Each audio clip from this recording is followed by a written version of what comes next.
대학 간이 라이벌 구도하면 뭐가 떠오르시나요? 아마 10중 8구는 연세대와 고려대가 떠오를 겁니다. 아니면 카이스트와 포스텍 정도? 뭐 좀 더 글로벌하게 살펴보자면 옥스퍼드와 케임브리지, 유니버시티 칼리지 런던과 킹스 칼리지 런던, 하버드와 예일, 미 육군사관학교와 미 해군사관학교 등을 꼽을 수 있겠죠. 이러한 라이벌 구도들이 만들어지는 요소는 여러 가지가 있는데요. 이 분야 최고는 누구인가? 이 지역 최강은 나거든. 우리 지역이 더 쩌르 등이 다양한 이유가 있죠. 그리고 보통 이러한 라이벌 대학들의 결투는요, 물론 학문적인 것도 있긴 하지만 대체로 스포츠에 초점이 맞춰 있습니다. 당장 우리나라부터도 연고전인지 고연전인지 하는 대회가 유명하잖아요. 그런데 말이죠, 왠지 두 대학 간의 승부가 스포츠도 학문도 아닌 정말 파격적인 대결을 하고 있는 라이벌이 있습니다. 그들은 바로 MIT와 캘텍입니다.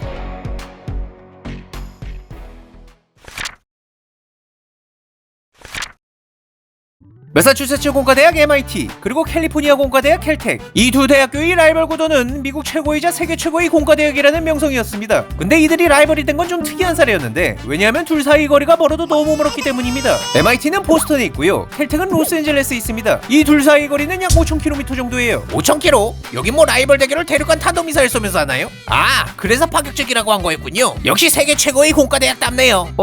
예, 뭐 그것도 파격적이긴 한데, 그런 3대 공돌이끼리 싸우면 누가 이기나요 같은 종목은 아니고요. 세계 최고의 두 공과대학이 펼치는 대결은 다름 아닌 장난질이에요. 사실 오래전부터 캘텍 학생들의 이미지는 좋게만 해 장난을 잘 치는 놈들, 나쁘게만 해 정신 나간 미친 천재 놈들로 유명했다고 합니다. 할리우드 사인을 캘텍으로 보이게 만들기, 대학교 미식축구대회 로즈볼에서 해킹, 바꿔치기 등으로 캘텍 글자 만들기, 뉴욕의 유명한 조거품에 장난치기 등, 심지어 대학 관계자들마저 이러한 장난을 공식적으로 장려할 정도로 이들에게 장난은 전통이었죠. 그러던 중 2005년 4월 캘텍 학생들이 오늘도 평화로운 장난을 계획하고 있었는데, 이번 타깃은 바로 MIT였습니다. 당시 MIT에선 합격자들을 대상으로 한 일종의 신입생 설명회를 하고 있었는데, 이곳에 침투하여 여러가지 장난을 시작했죠. 정면에 MIT가 써져 있지만 포장을 뜯으면 모두가 캘텍에 갈 수 없기 때문이란 문구가 보이는 티셔츠를 뿌리고, MIT 주요 명소들의 야자수 풍선을 설치했으며 로비에 CIT 글자가 적힌 대형 비행선을 띄워놓거나 MIT 그린 빌딩에 레이저로 캘텍을 적는 등의 여러 기행을 벌였죠. 참고로 이 장난을 위해 직접 레이저 투사기를 제작해서 왕복으로 많게를 옮겼다고 합니다. 하지만 캘텍이 강한 것이 하나 있었으니 MIT는 캘텍과 세계 최고의 공과대학을 다투는 대학이었다는 겁니다. 그 말은 즉 여기도 정신나간 미친 천재놈들이 가득했다는 거죠.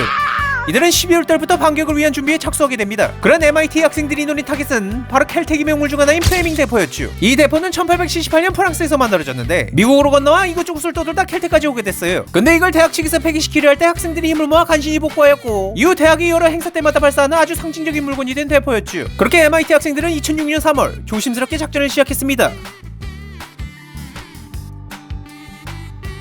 3월 28일 캘텍은 난리가 났습니다. 왜냐하면 플레밍 대포를 도둑 맞았거든요. 웬 건축업자들이 개조 작업을 한다며 경비원들을 속이곤 대포를 가져갔던 겁니다. 하필 당시 대포가 진짜로 개조를 받고 있긴 했었기에 범행을 눈치채기 힘들었던 상황이었죠. 캘텍은 처음엔 근처에 있는 하비버드 대학을 의심했습니다. 왜냐하면 이전에 대포를 훔친 적이 있었기 때문이죠. 야, 너네도 대포 훔쳤냐? 꺼져 이 새끼야. 너랑 안 놀아. 얘네가 아니면 대체 누구지? 대포의 행방은 얼마 안가 밝혀졌는데요. MIT 여학생들이 그린빌딩 앞에서 비키니를 입고 찍은 사진을 올리기 시작했는데, 어디선가 많이 익숙한 대포를 가지고 포즈를 취하고 있던 겁니다. 아니 씨발, 우리 대포가! MIT에서 약 30명이 작전에 참여했는데, 이들이 건설업자료 위장해 캘텍 밖으로 대포를 빼냈습니다. 도중에 대포를 옮기는 소음 때문에 주민들의 신고로 경찰이 찾아오기도 했으나 어찌어찌 잘 위장하여 들키지 않았죠. 어느 도중에 트를 넘어지고 고장나자 대형 영화 수표로 운반한 업체까지 불러 무려 $1,000의 추가 지출까지 들어가며 작전을 완성시켰던 겁니다. 사태를 파악한 캘텍의 학생들은 대포의 반환 작전을 계획하기 시작했습니다. 처음에 이들은 헬기를 사용해 대포를 운반할 생각을 했죠. 그래서 헬리콥터 회사와 계획까지 했지만 미국 연방 항공법으로 인해 무산됩니다. 결국 어둠을 틈타 몰래 대포를 가져오기로 결정하죠. 그래서 약 24명의 학생들이 이 여정을 시작합니다. 하지만 이미 그 사실을 알고 있었던 MIT 학생들은 바비큐를 준비한 채 캘텍 학생들을 기다리고 있었죠. 그리고 이들이 입장하는 순간 캘텍의 전통으로 아침 7시만 연주할 수 있는 발키리 기행을 연주해 주었습니다. 그렇게 참패를 당한 캘텍 학생들은 겨우겨우 대포를 되찾고 떠나게 됩니다. 그래도 여기 당신들 사이즈보다 좀 더 큰 게 있어요. 라는 메모와 함께 작은 장난감 대포를 남겨두는 소심한 복수엔 성공했다고 하네요.